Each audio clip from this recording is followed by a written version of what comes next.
কোরআন শিখলে, বুঝলে, মানলে ফায়দা কি হবে, উপকার কি হবে? এবার শুনেন। নাম্বার 1, 1 নম্বর হলো কোরআন যদি আপনি বিশুদ্ধ করে শিখেন, এরপরে যদি কোরআনটা তেলাওয়াত করেন, নবীজি বলেছেন মান ক্বারাআ হারফাম মিন কিতাবিল্লাহ ফালাহু বিহি হাসানা ওয়াল হাসানাতু বিআশরি আমসালিহা লা আকুলু আলিফ লাম মিম হারফুন ওয়ালাকিন আলিফুন হারফুন লামুন হারফুন ওয়া মিমুন হারফুন।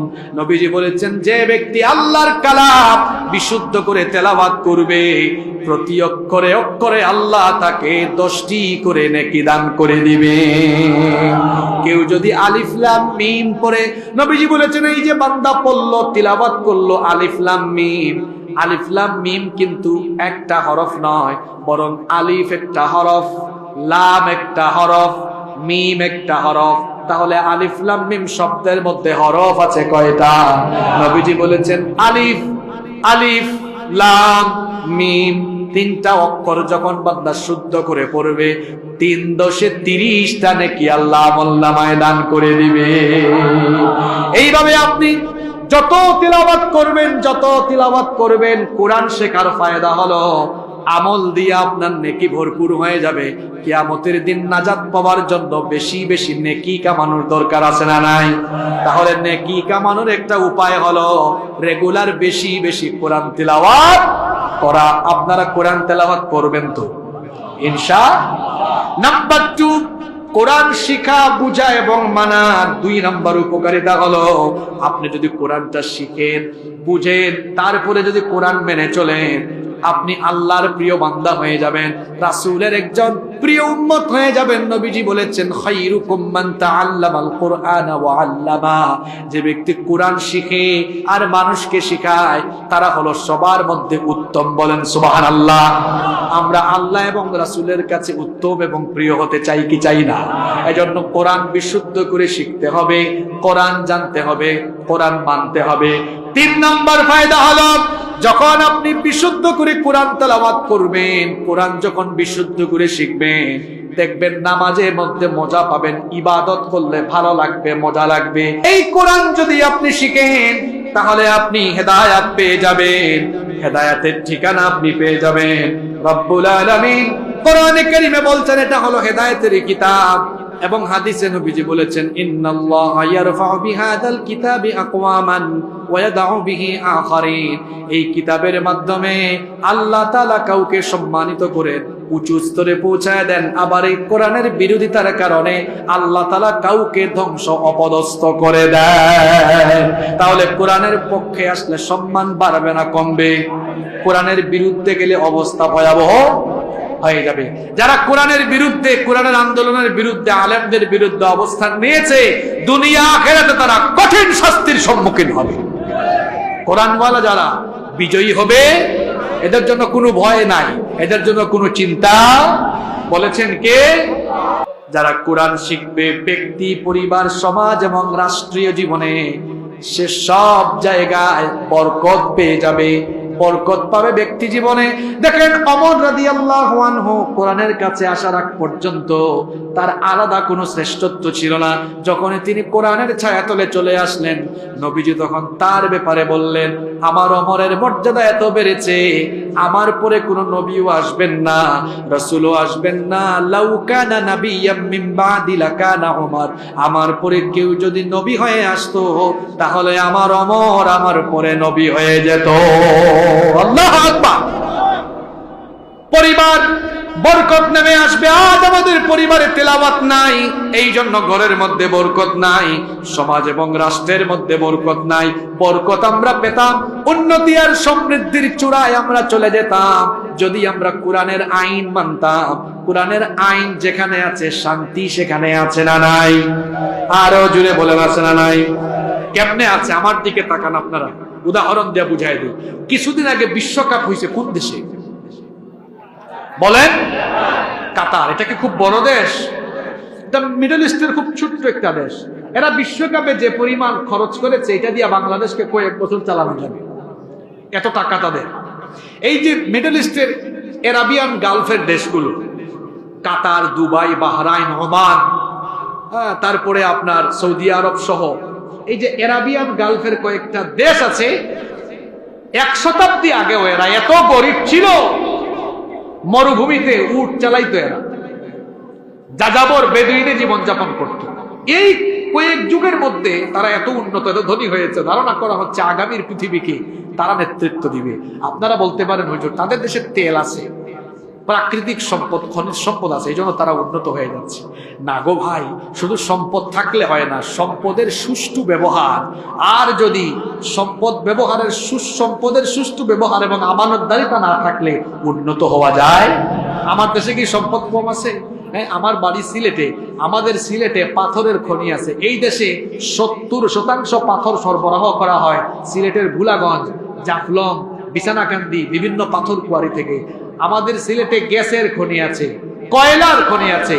এদেশের সম্পদে ভরপুর, এদেশের মাঠ সোনালী মাঠ, এত উর্বর মাটি, যে ফসল চাষ করা হয় সেটাই হয়ে যায়।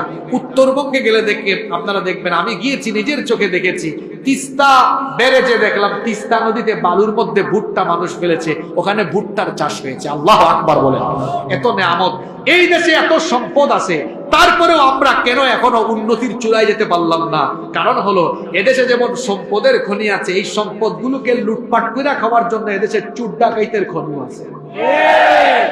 এই চোর আর ডাকাতদের কবল থেকে যতদিন না এই দেশের দায়িত্বশীল চেয়ারগুলো মুক্ত হবে, যতদিন না দায়িত্বশীল চেয়ারে আমানতদার, চরিত্রবান, আল্লাহওয়ালা লোকেরা না বসবে, ততদিন পর্যন্ত শুধু লুটপাট হবে, দুর্নীতি হবে, উন্নতির চূড়ায় মানুষ যেতে পারবে না।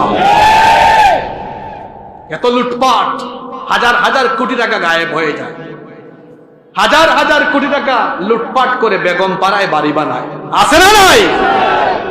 সামান্য চাকরি করে মাসে বেতন পায় 30-40 হাজার টাকা, শহরের মধ্যে বাড়ি বানাই ফেলেছে 10 তলা। 1 নাম্বারি করে বানাইছে না 2 নাম্বারি করে বানাইছে? লুটপাট আর লুটপাট।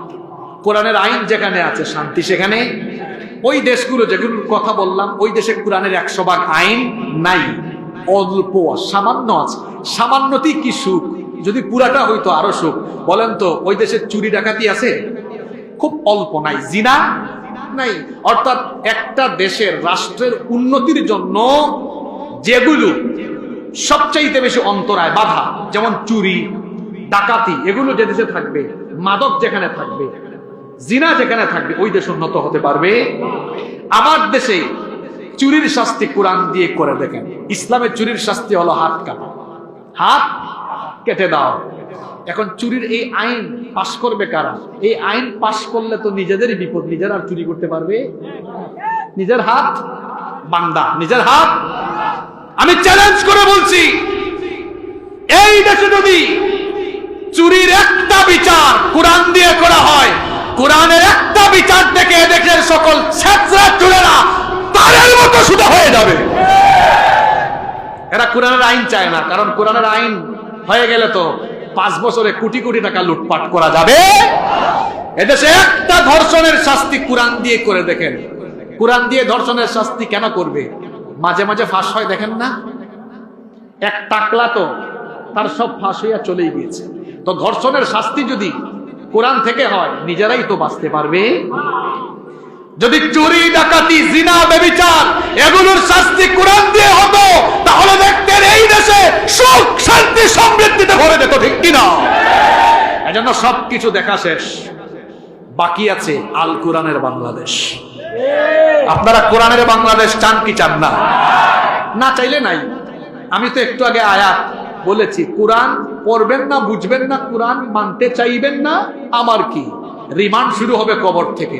ওই যে বলছিলাম, এমন রিমান্ড, কানে কানে চোখে, আরে বাপরে বাপ, মাইরের উপর মাইরের উপর। শুরু যে হয়েছে শুরু হয়েছে, শুরু যে হয়েছে শুরু হয়েছেই।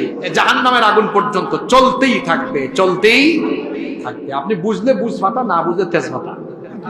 এখনো সময় আছে, এদিক ওদিক না গিয়া কোরআনের আন্দোলনে শরীক হয়ে যান, কোরআনওয়ালা লোকদের সাথে চলে আসেন, তাহলেই শান্তি, তাহলেই মুক্তি, ঠিক কিনা?